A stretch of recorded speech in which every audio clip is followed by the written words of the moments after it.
그게 윤리적인 타락이라는 겁니다.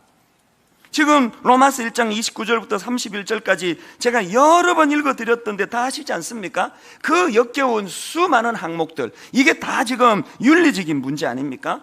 근데 여러분 여기서 기억해야 되는 게 뭐냐? 이게 겉보기에 윤리적인 문제인데요, 이게 뿌리는 영적인 문제라는 거예요.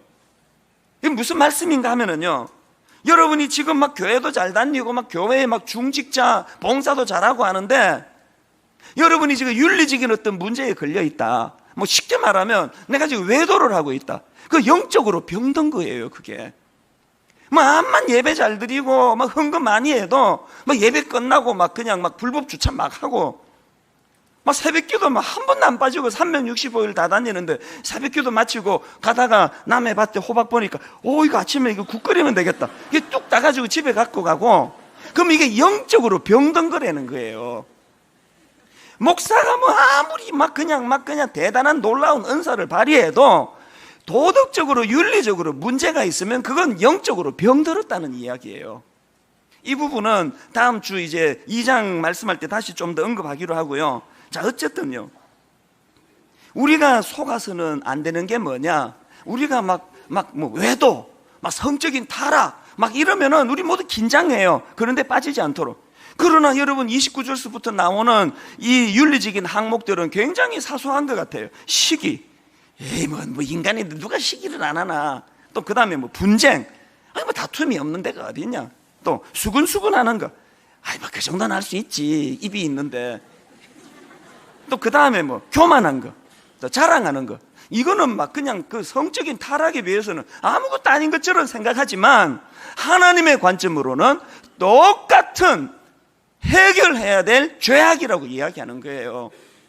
여러분 이렇게 큰 바위 덩어리를 우물에 한번 넣어 보세요. 파장은 좀 큽니다.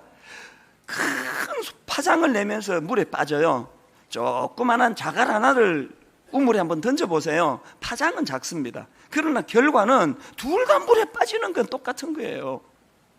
우리가 윤리적인 이 작은 거 하나를 하나님 앞에 결단하고 애쓰며 이 문제를 해결하지 않으면 영적으로 침체한다는 거예요. 자, 그렇다면 이제 중요한 게 지금부터예요. 그럼 어떻게 하면 좋으냐?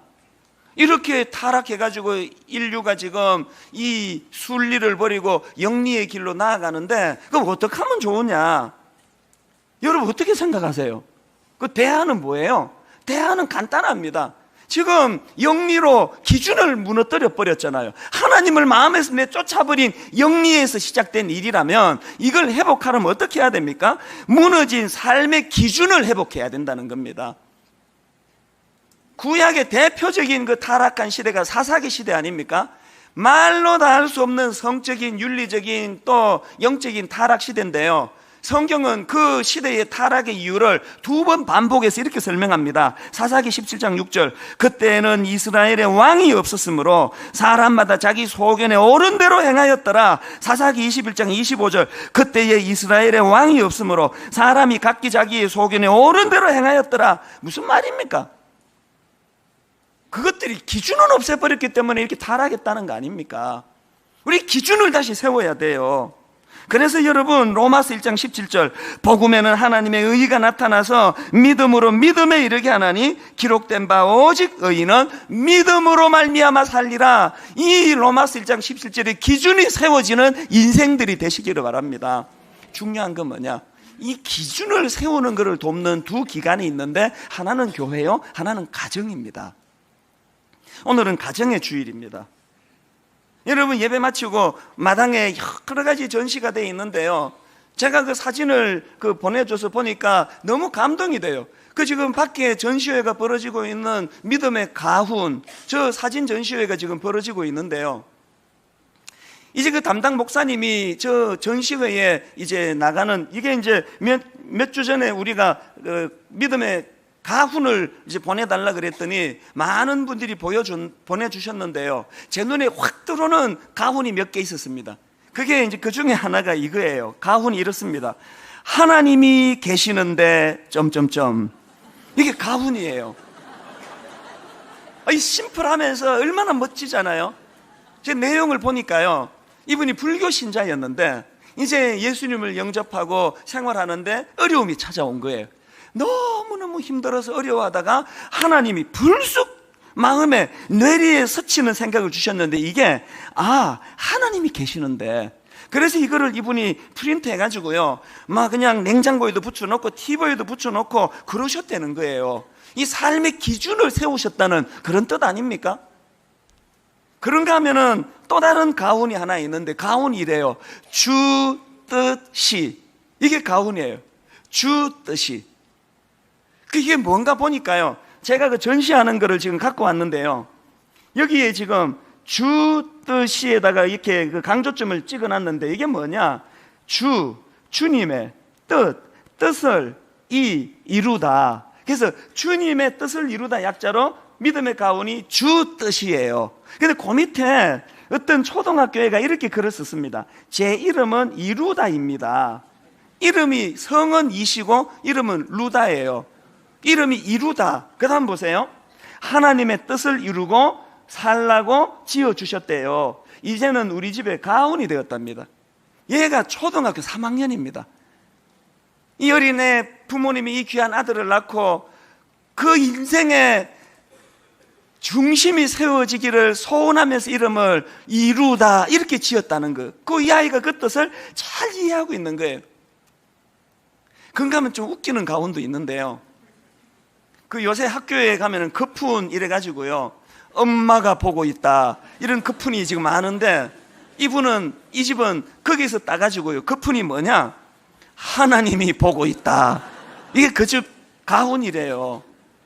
이 모두가 다 가정에 무너진 그 질서, 기준을 다시 세우겠다는 그 의지가 담긴 거 아닙니까?